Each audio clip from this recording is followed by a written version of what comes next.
Hello friends, and welcome to Escaping the Mouse with your host, me, Breck Roll. Alright, it's Labor Day in the United States, and on Labor Day weekend, a local religious sect that I visited a couple times have their annual Sorghum Festival. I went this a couple years ago, and honestly, I'm not going to probably focus too much on the sorghum because I kind of covered that last time. But one of the things I like about this place is it's a community of a bunch of different artisans using like old world style processes to manufacture things. And you know, I've loved watching that happen in other times I've visited there, and I don't know, I might even pick up something for the house this time. So let's go visit the Homestead Heritage Sorghum Festival. Now, the religious sect that operates this Homestead Heritage site is sort of Texas's equivalent of the Amish. They're a very religious, very devout sect. They're made up of a lot of artisans, but they don't quite have like the aversion to technology. So you'll see cell phones and computers and all that around with them. They don't have the problem with that.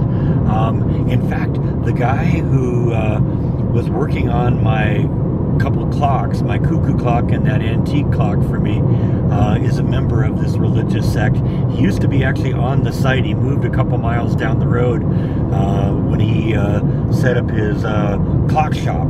But I remember talking to him one time, and he was telling me he actually came from an Amish community and then transferred over into this group. And he said the biggest culture shock for him was the inclusion of technology, because he always kind of had that kept away from him when he was within the Amish community. As I said, I've been here a number of times, and it seems like every time I come here it's pretty quiet, but this Sorghum Festival they have, that seems to be the big event every year. It's interesting, it's only been a couple of years since I've been here, but this whole place has grown a lot. Because there used to be nothing on this side over here. This was just, there was stuff over here, but no attractions, nothing to come over and see. Yeah, this place is packed to the gills. Look at that. Look at all those cars out here. I think every time I've been out here, there's maybe been, 10 or 15 people on the property who are, visiting. Yeah, this is definitely their big weekend. All right, so I told you this little religious sect is made up of people who are all artisans, and I guess in this barn here they do a weekly market where they all just set up little booths and sell their wares. And it's kind of a trip. Like I said, this wasn't even here a couple years ago, and I guess this isn't even really tied into the Sorghum Festival. It's just something I saw a bunch of people here. It's good to see that they got stuff that's really kind of helping to support the community and all that fun stuff. But like I said, this isn't what we were here to see, so I'm going to go somewhere else. So apparently this weekly market only happens on Saturdays. I guess maybe they got it open today because of the festival, so maybe it isn't entirely a normal thing that they're open like this, but still I think this is something that they just do for a few hours on Saturdays. Teaching important skills to kids, like how to get on ride a horse and even throw a lasso. That looks like fun. Oh, and they got a few of the real things floating around here too, if you're into that.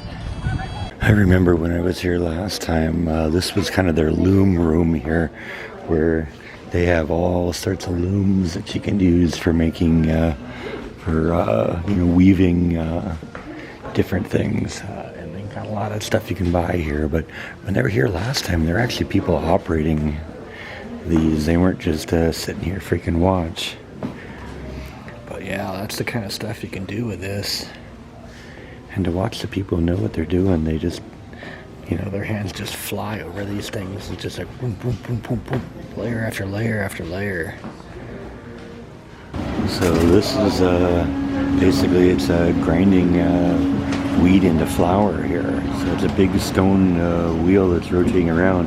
And the kind of cool thing, it's all driven by this belt system and is actually being powered by this water wheel outside. So the shaft of the water wheel goes in downstairs, connects up to all these belts here, which ultimately work their way up and rotate this stone, making the whole thing work. That's kind of cool. Now I do have to admit that I think the water wheel thing that's driving that mill is maybe a little bit of a fake, because that appears to be the source of the water up there, and then it comes down this ramp to the water wheel down here. Well, unless that's an artesian well, and I don't think that is. I suspect what's happening is that the water goes down here, turns the water wheel, ends up in this reservoir, and then ends up getting pumped back up to the top. So the water just keeps going in circles. That's okay though. And we're getting a wee bit of rain right now. See, this is one of the things I was thinking about maybe getting for the house here. This is a dinner bell.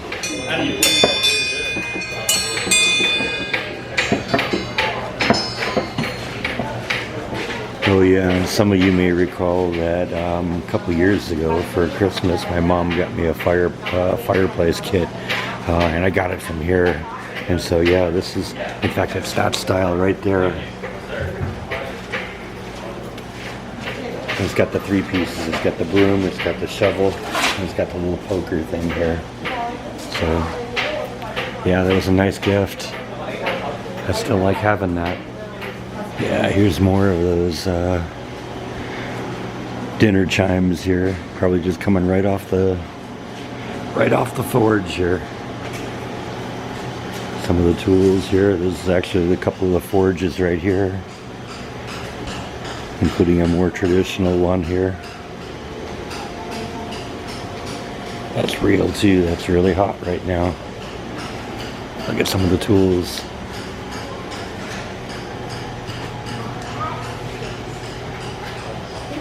Let's see, if I'm in trouble having a hammer. That's basically an automatic hammer for them, so they're not swinging that with their hands all the time.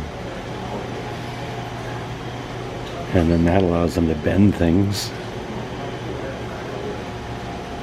Look at this thing though. This thing's old school. Look at that. That's all hand powered.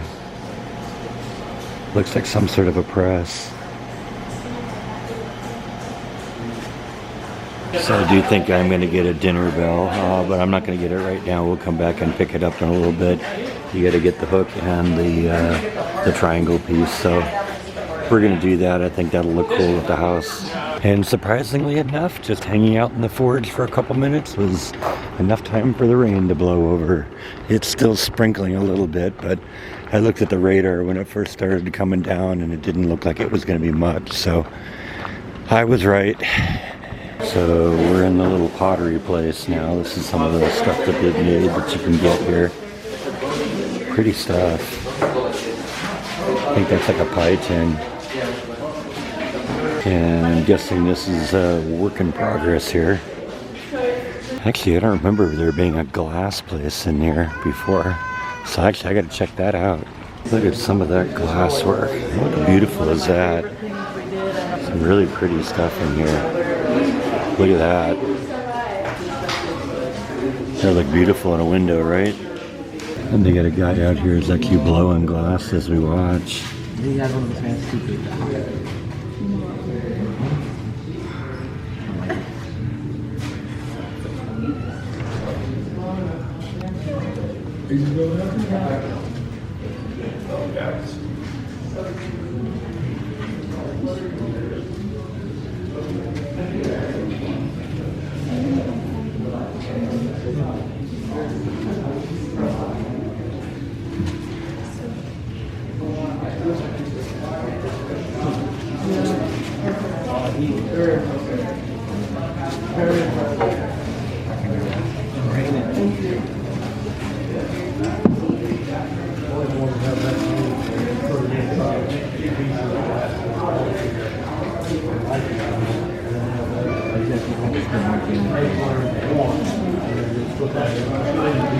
Gotta get it hot enough so you can shape it.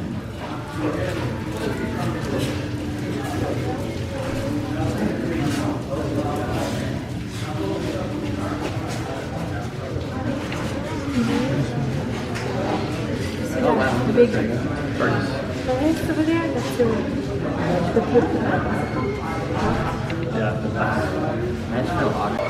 Apparently this stained glass window piece was made by a 13-year-old.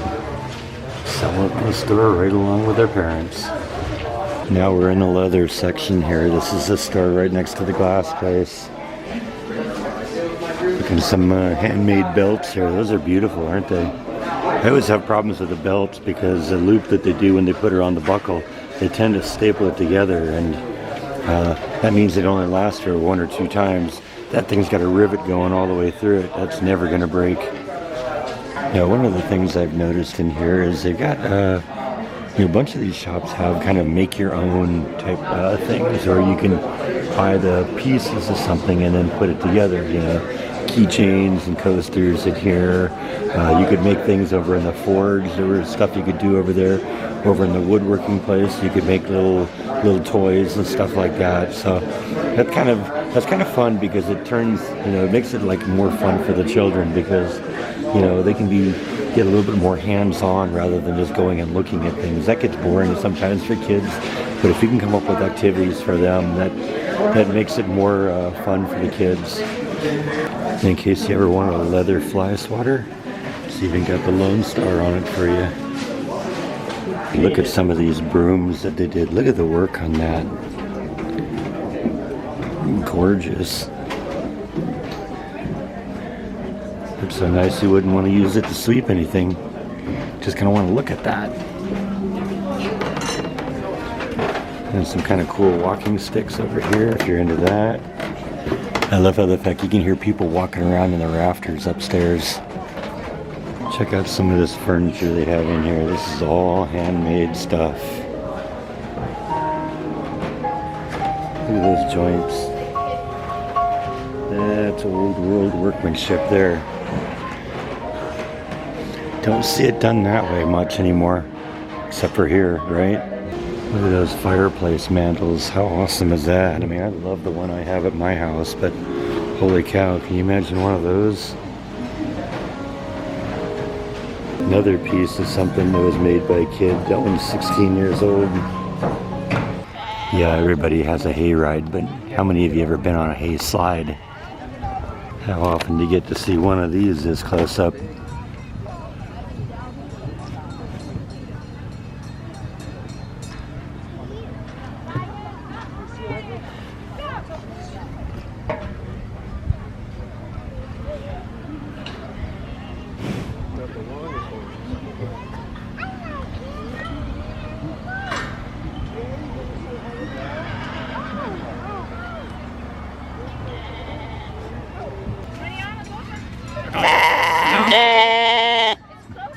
Alright, I'm back from Homestead Heritage. I had a good time out there. I always love walking around that place, looking at all the arts and crafts that are going on out there.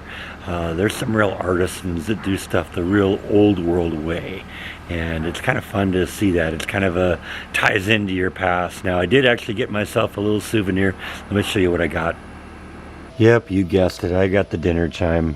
Probably won't use it a whole bunch of times, but it is kind of a fun thing to have here. It does kind of scream Texas, right? And it's good for irritating the neighbors too.